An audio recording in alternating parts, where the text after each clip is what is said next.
We received a count of approximately 400 news vehicles that were parked in the area. CNN had 4 crews.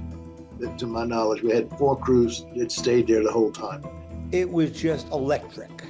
We would have a bum rush of 100 reporters. Are the Chads clearly punched out? Like, what are Chads? That was the beginning of the end for the open government. We were watching history. It was interesting times. Those comments are from both locals and outside media who lived and worked in close proximity to the 2000 election recount. Their recollections are colored by their views of the events and the jobs they were performing during those 36 days in Tallahassee. That election put Tallahassee on the world stage, and the area around the Capitol, the Florida Department of State, and the Florida Supreme Court would become ground zero for world news media for almost 6 weeks. Those 36 days in Tallahassee changed America, and they are our local history.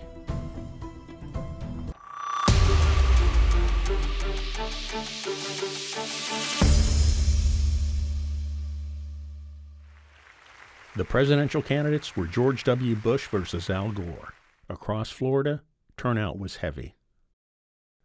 David Folsom was a sergeant in the Tallahassee Police Department, supervising the traffic unit. On the night of the election, we knew that the election was also coming in, and we expected it late.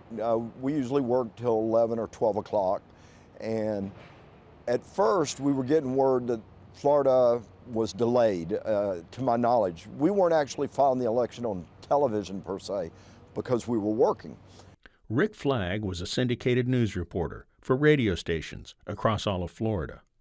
There had been a lot of election stories. You know, it's inevitable, especially when it's that close. And we were doing the election night returns at my local station because, you know, that's what I did. And as the results came in and as nothing happened, it's like finally we realized we weren't going to be able to call it. We weren't going to be able to say anything, and just get out of the studio, get down to the Capitol and find out what's going on. Bob Brooks was the Florida-based regional manager for CONUS, a nationwide satellite TV news gathering organization. I had been in Miami covering a football game in Miami, but knew I had to be in Nashville on Tuesday at Gore's headquarters for the election night. I was figuring it'd be one and done, hit and run, go home. I was wrong. By 1 or 2, we saw that this was going to be a really tight race. Florida had no early voting at the time. When the sun came up on November 8th, George W. Bush was leading the count, but the outcome was so close an automatic machine recount was mandated by Florida law. Ion Sancho was the Leon County Supervisor of Elections, and the Florida Supreme Court appointed technical expert for Judge Terry Lewis during the court-ordered recount of the Palm Beach and Miami-Dade ballots. We have to put this into context. Florida did not have good election laws. Florida did no training of supervisor of elections on a regular basis. And so the combination of bad laws, poor training of election officials, no training of the canvassing board, and you've got to remember that votes are actually officially tabulated in a county by a 3-member board called the canvassing board. Each county has a canvassing board. The canvassing board is chaired by a county judge, there's a county commissioner, and the supervisor of elections. The county judges and the county commissioners had not a clue how to count votes, but yet they had a majority of the 3-member board. That led to a host of problems across the state. Donald Gaspard was a satellite truck operator, contracted to CNN for their election recount coverage. I was actually in Austin, Texas, at the Capitol, and I was working for Nippon News, so the Japanese news network on news, and I was working for those guys. Election's over, everything's finished, we're wrapping up, cleaning up. I'm in the truck and I'm heading back to where I live, which is here in Lafayette, Louisiana. And I get a call from Mike Stone. He says, well, swap bags and keep coming this way. Okay, what's happening? And he tells me about the recount. The first visual cue to residents that something big was going on was the swift proliferation of satellite trucks stationed downtown around the Capitol complex. We started having arrival of some press trucks, and we probably only had a handful, maybe 3, 4, that were showing up and setting up and doing stories. Pretty soon, trucks started coming in from other places. They were parking them down one lane of Duval. And probably over, to my memory, over the next 2 or 3 days after that, all of a sudden the population was exploding of news and journalists. And then all of a sudden it was 2 lanes of Duval, and then they went up Madison to Adams, and then Adams in toward the Capitol building. Andy Reese owned a popular restaurant adjacent to the Capitol on Adams Street called Andrew's Capitol Grill. I would get into work and I would talk to my crew right away, the guys in the kitchen, and I say, oh man, there's satellite trucks all around the Supreme Court. I'm seeing it on TV. I couldn't find a parking space this morning. We're going to get busy.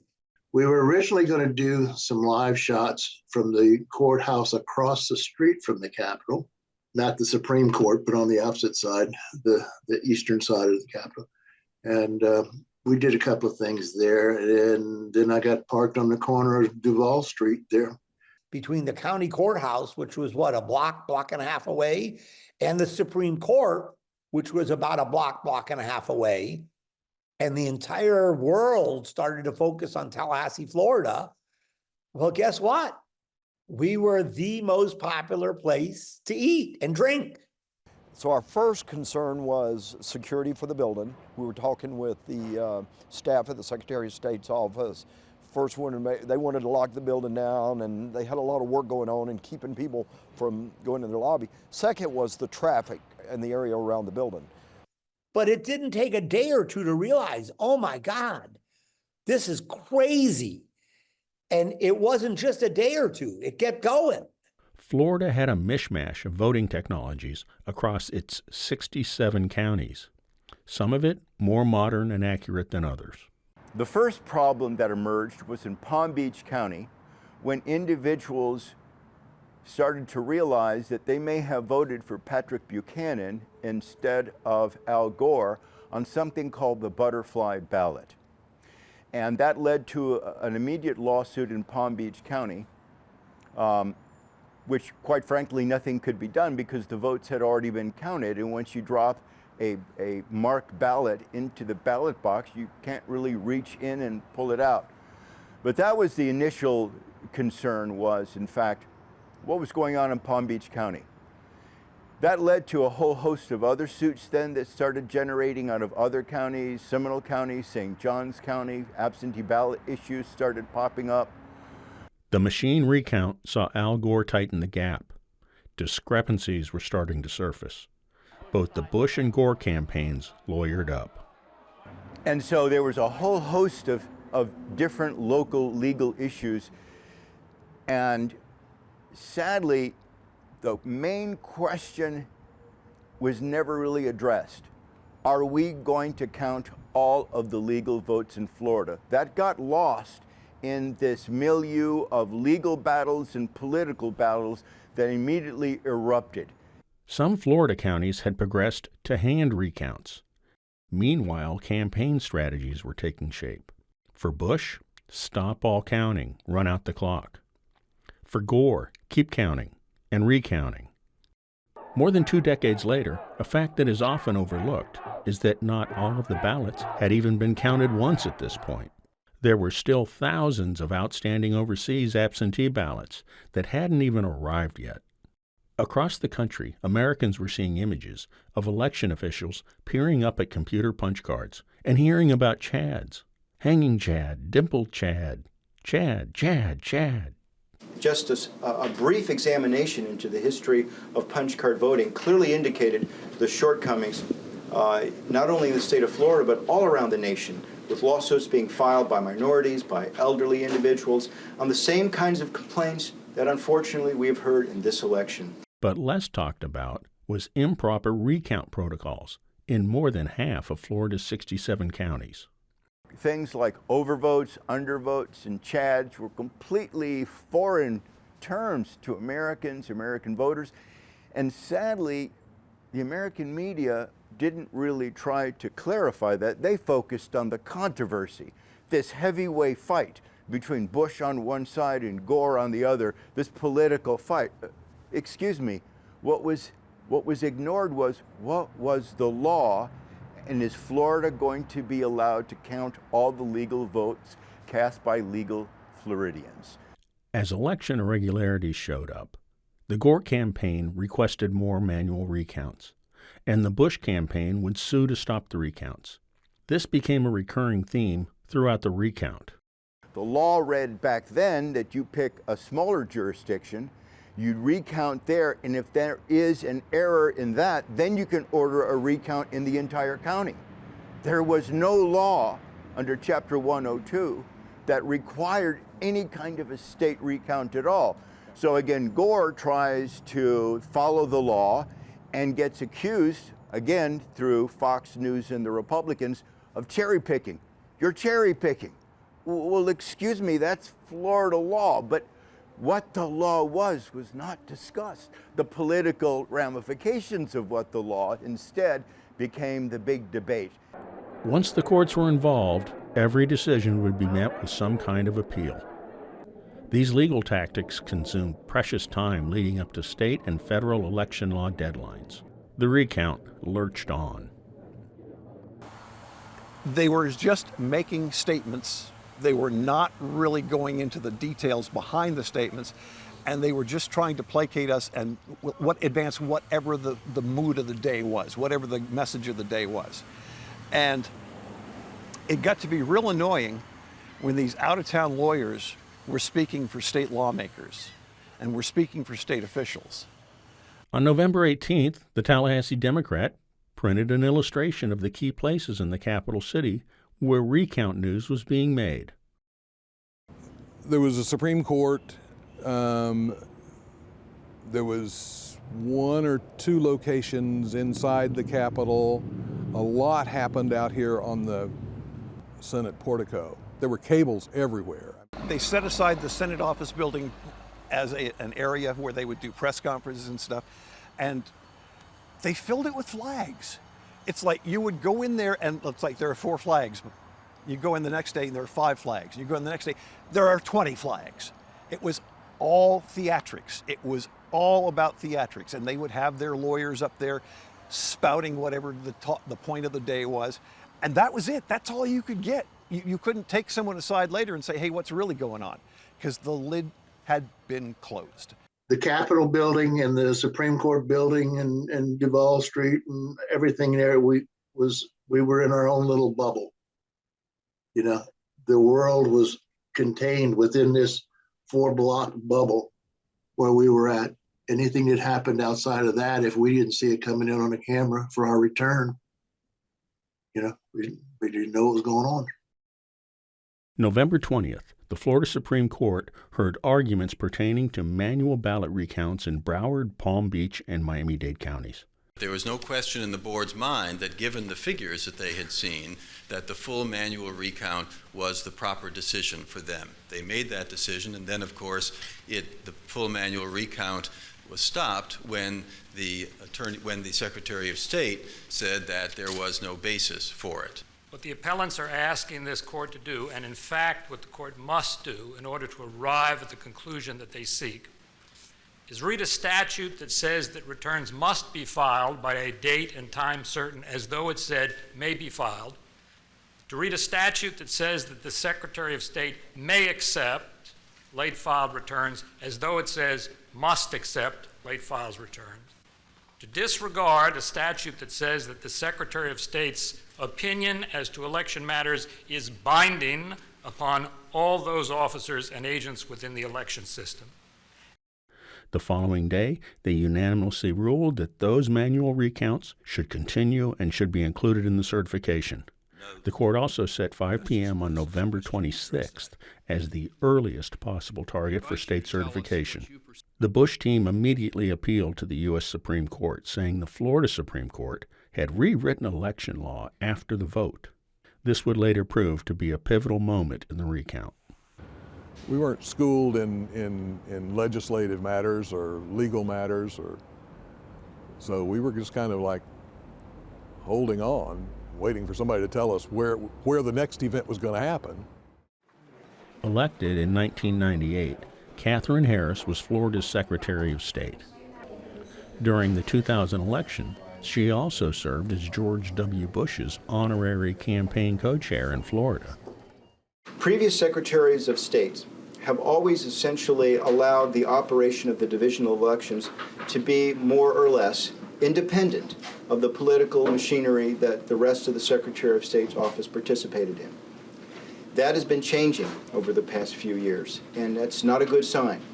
One of the supervisor of elections now is not really a partner of the Secretary of State Division of Elections office, and in many cases, it's turned into an adversarial role.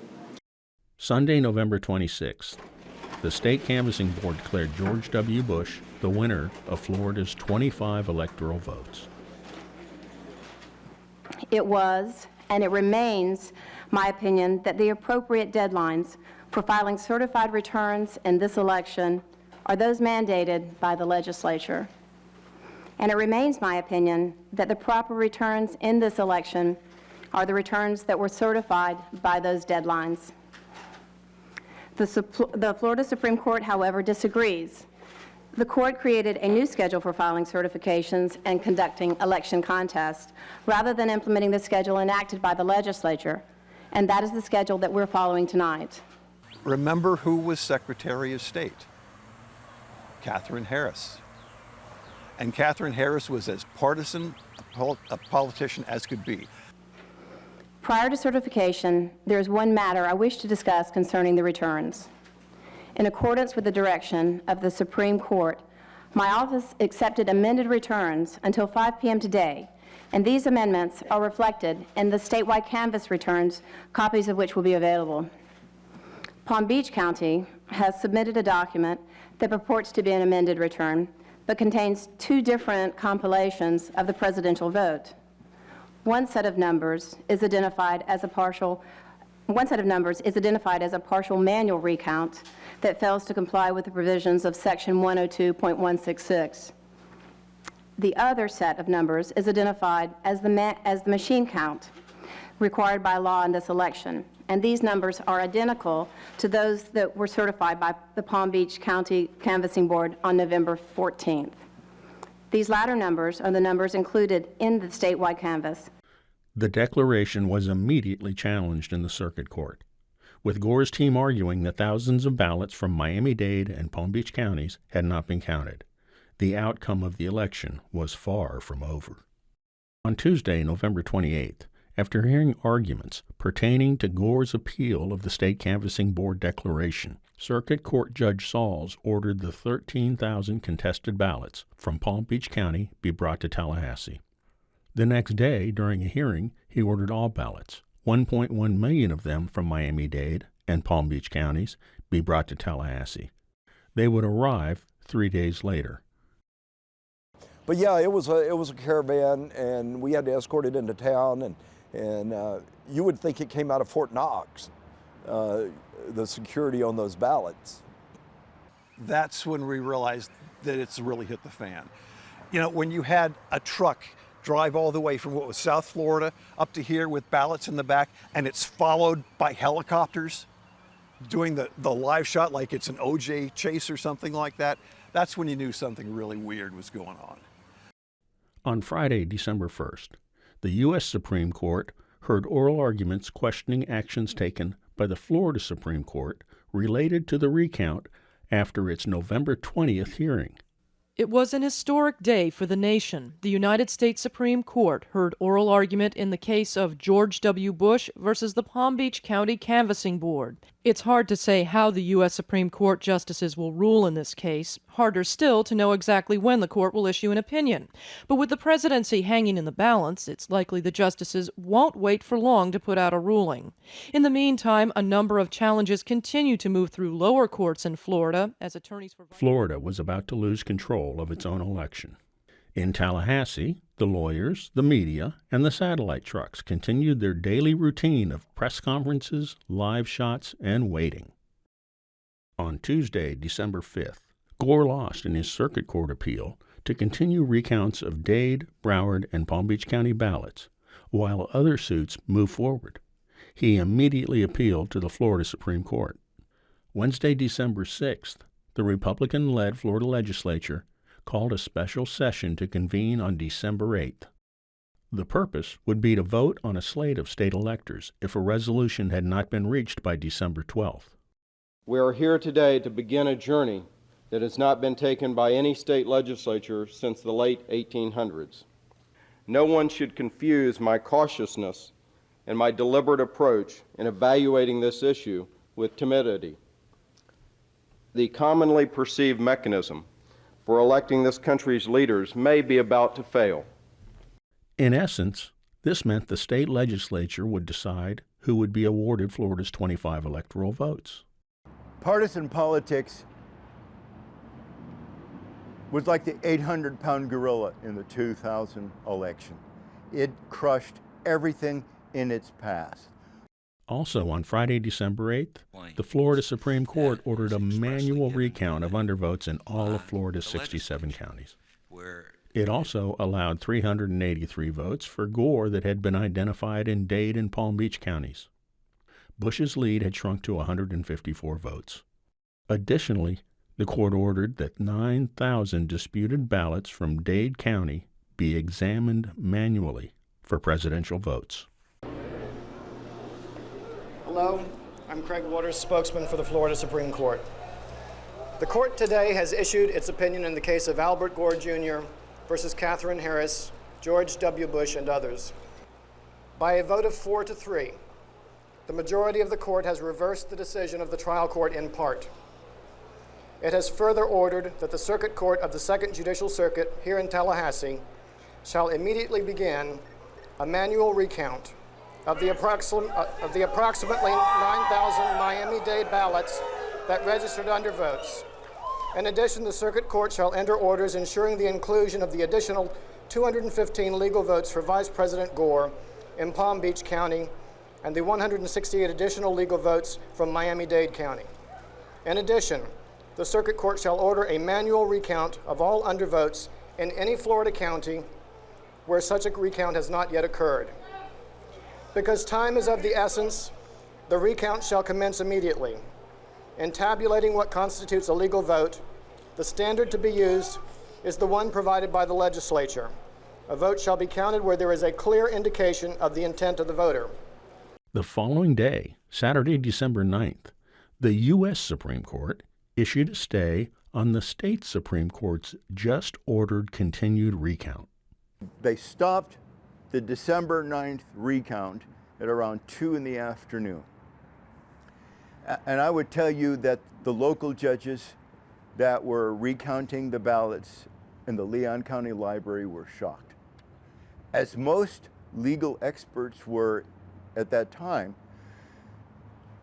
the Supreme Court interfered in a state counting its ballots for the first time in history.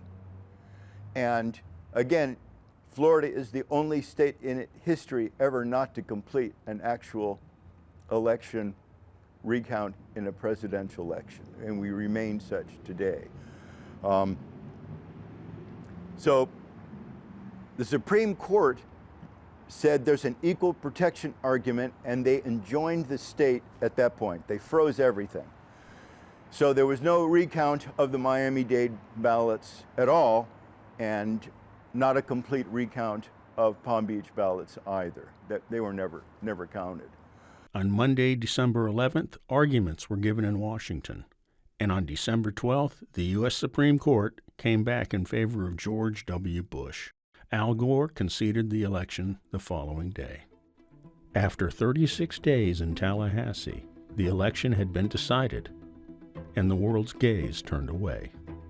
Later on, though, we found out that there was even a larger error, and that was that 36 of the 67 counties did not know and follow proper Florida law on the issue of an overvote.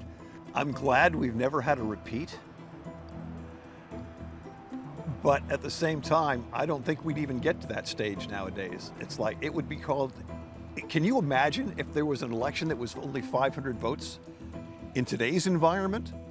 Oh my God. The parade of people and, you know, and it was fun. It was an urban feeling that downtown Tallahassee rarely gets. The city wasn't ready. The Capitol wasn't ready. I mean, nobody, I mean, you do what you have to do in the moment, but no, nobody was ready. You know, I wasn't ready. We all got along. I mean, we was there, we had to do a job. Personally, I learned a lot, but I think overall we were able to assist the journalists and the newspapers and the media to get the stories they needed. I think we were successful at that. We need certainty. We need certainty in elections. We need accuracy in elections, and that exists. If we can keep some of the partisan rhetoric out and let professional election administrators do their job the way they trained and to follow the law. That's the thing that is the number one thing that I want to reiterate. We must follow the law. The rule of law is all we have to keep this society on track. When we depart from the rule of law, then we are really off the track as an American democracy.